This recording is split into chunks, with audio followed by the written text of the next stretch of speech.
विश्वविद्यालय कोटा इस विशेष रुचि लेकर कार्य करे। ऐसे प्रयास करें कि मोटे अनाज से जुड़े उत्पादन के प्रसंस्करण और विपणन के लिए भी नवीनतम दिशा देश को मिल सके। इस समय देश में लगभग 85% किसान लघु एवं सीमांत श्रेणी में आते हैं तथा कृषि जोत का आकार भी लगातार छोटा होता जा रहा है।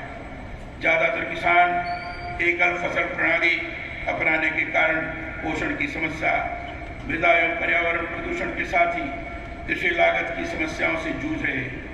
मेरा सुझाव है कि इन सभी समस्याओं को देखते हुए किसान फसल उत्पादन के साथ साथ पशुपालन, मुर्गी पालन, मधुमक्खी पालन, मछली पालन, बागवानी एवं कृषि वानिकी को समन्वित खेती में शामिल कर खेती को लाभकारी और टिकाऊ बनाने के लिए भी अंगाधिक प्रयास करें। मैं मानता हूं कि छोटे किसानों के लिए समय की कृषि प्रणाली आज की व भविष्य की प्रमुख आवश्यकता है। इसके लिए सभी स्तरों पर प्रयास होने चाहिए। कृषि विश्वविद्यालयों से मेरी यह भी अपेक्षा है कि वे विद्यार्थियों को गुणवत्तायुक्त शिक्षा प्रदान करें, जिससे कृषि प्रबंधन में दक्ष एवं योग्य युवा तैयार हो सके। यह विद्यार्थी भविष्य में कृषि से जुड़े उद्यम तैयार कर लोगों को रोजगार देने का कार्य करें। मैं चाहता हूं कि यह विश्वविद्यालय कृषि से जुड़े क्षेत्र में सतत अनुसंधान विकास कर रोजगारोन्मुखी दक्षता बढ़ाने के लिए भी कार्य करें, जिससे युवाओं का कृषि की ओर रुझान बढ़े। विश्वविद्यालयों को गुणवत्तायुक्त बीज और सामग्री तथा नवीन तकनीकियों को किसानों तक पहुंचाने के लिए भी और अधिक कारगर ढंग से कार्य करने की आवश्यकता है। रासायनिक खेती ने मृदा की उर्वरा शक्ति को बहुत नुकसान पहुंचाया है। इससे हटकर प्रदेश में गौ आधारित कृषि और जैविक खेती को बढ़ावा देने की जरूरत है। इससे गुणवत्तायुक्त भोजन और स्वस्थ जीवन के साथ साथ मृदा एवं पर्यावरण की सुरक्षा भी सुनिश्चित हो सकेगी। शिक्षा जीवन में ज्ञान के नवीन द्वार ही नहीं खोलती, बल्कि जीवन में निरंतर आगे बढ़ने की प्रेरणा भी देती है। इसलिए कहा गया है कि शिक्षा के बगैर जीवन में अधूरापन रहता है। यह ऐसा दौर है जब शिक्षा एवं समाज में लगातार परिवर्तन हो रहे हैं। परिवर्तन के इस दौर में वही शिक्षा सार्थक है जिसमें मानवीय मूल्यों एवं सहनता का समावेश हो। निश्चित ही इसमें शिक्षकों की भी बड़ी भूमिका है। आचार जीवन से जुड़े समस्त ज्ञान के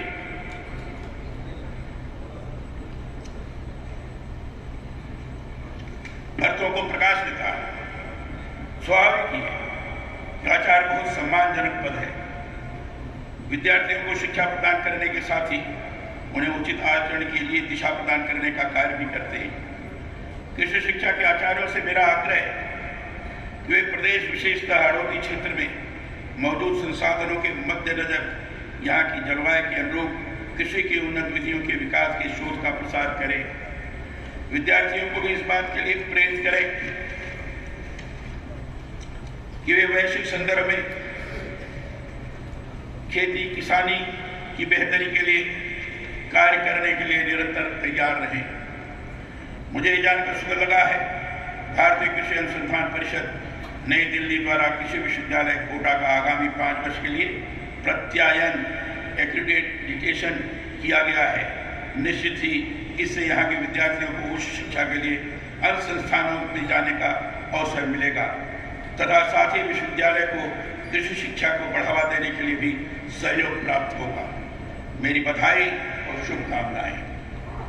कृषि शिक्षा क्षेत्र में छात्राओं की इस बढ़ती संख्या को देखकर मुझे बेहद प्रसन्नता है। हमारे कुलपति महोदय ने कहा कि 36% छात्राएं इस विश्वविद्यालय में। मुझे बताया गया है कि इस दीक्षांत समारोह में 527 उपाधि प्राप्त करने वाले विद्यार्थियों में से कुल 23 स्वर्ण पदक प्रदान किए गए हैं। उनमें से 14 स्वर्ण पदक छात्राओं ने प्राप्त किए हैं। यह बहुत बड़ी बात है। इसके लिए मैं बधाई देता हूँ। मेरा यह मानना है कि छात्राओं को यदि अवसर मिलते हैं तो वे उन्नत के शिखर छू सकती हैं। उन्हें आगे बढ़ने के अधिक से अधिक अवसर कैसे मिले, इस पर सभी को मिलकर प्रयास करने की आवश्यकता है। मुझे जानकर भी बहुत अच्छा लगा कि कृषि विश्वविद्यालय कोटा ने स्मार्ट डिजिटल क्लासरूम के साथ साथ विद्यार्थियों में उद्यमिता, कौशल विकास हेतु प्रायोगिक ज्ञान एक्सपीरियंशियल लर्निंग इकाइयों की स्थापना की है।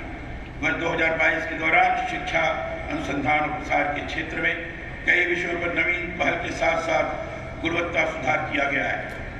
ग्रामीण कृषि कार्यानुभव स्टूडेंट रेडी प्रोग्राम द्वारा छात्रों को व्यावसायिक अनुभवात्मक तथा स्वयं अभ्यास प्रशिक्षण दिया गया है,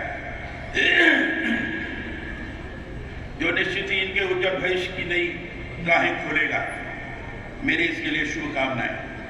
मुझे बताया गया है कि विश्वविद्यालय द्वारा क्रियाशील अनुसंधान परियोजनाओं के अंतर्गत इस वर्ष चना, उड़द फसलों की 2 नई उन्नत किस्में और 16 नई उन्नत तकनीकियां विकसित की गई तथा 12 किस्में क्षेत्र के किसानों के लिए सिफारिश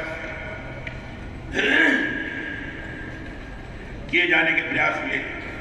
मैं ये मानता हूं कि भविष्य में फसल उत्पादन वृद्धि में इससे लाभकारी परिणाम मिलेंगे। मेरी अपेक्षा है कि कृषि से जुड़ी बेहतर किस्मों का विकास, पोषण के लिए नवीन फसलों पर कार्य, जैव उर्वरक द्वारा पोषक तत्व प्रबंधन, समेकित कृषि प्रणाली मॉडल, मधुमक्खी पालन, जैविक खेती एवं बागवानी पर इस विश्वविद्यालय के कृषि वैज्ञानिकों द्वारा निरंतर नवीन शोध कार्य किए ही नहीं जाए, बल्कि प्रसार शिक्षा के तहत शोध कार्यों का अधिकाधिक प्रसार भी हो। इसी से कृषि शिक्षा का व्यवहार में किसानों को लाभ मिल सकेगा। मेरा यह भी सुझाव है, कृषि विश्वविद्यालय जो शोध परियोजनाएं अपने यहाँ क्रियान्वित करते हैं, उनमें दूसरे विश्वविद्यालयों के स्तर पर परस्पर समन्वय रखते हुए भी कार्य किया जाए। सभी कृषि विश्वविद्यालयों को चाहिए कि वे समान उद्देश्यों की पूर्ति के लिए समन्वित तरीके से परियोजनाओं पर कार्य करें तथा बृहद स्तर पर उसका लाभ किसानों को और उनके जरिए हमारी कृषि अर्थव्यवस्था को मिल सकेगा। आइए खुशहाल राष्ट्र के निर्माण के लिए हम सभी मिलकर कार्य करें। कृषि विश्वविद्यालय इसका वाहक बने। मुझे विश्वास है यह विश्वविद्यालय देश में कृषि क्षेत्र और किसानों की स्थिति सुधारने में महत्वपूर्ण भूमिका निभाते हुए कृषि को लाभकारी उद्यम बनाने के लिए निरंतर कार्य करेगा। एक बार पुनः समस्त पदक उपाधि प्राप्तकर्ताओं को बधाई और उनके उज्जवल भविष्य की कामना करता हूं। दीक्षांत समारोह में आप सभी को फिर से बधाई और शुभकामनाएं। धन्यवाद। जय हिंद।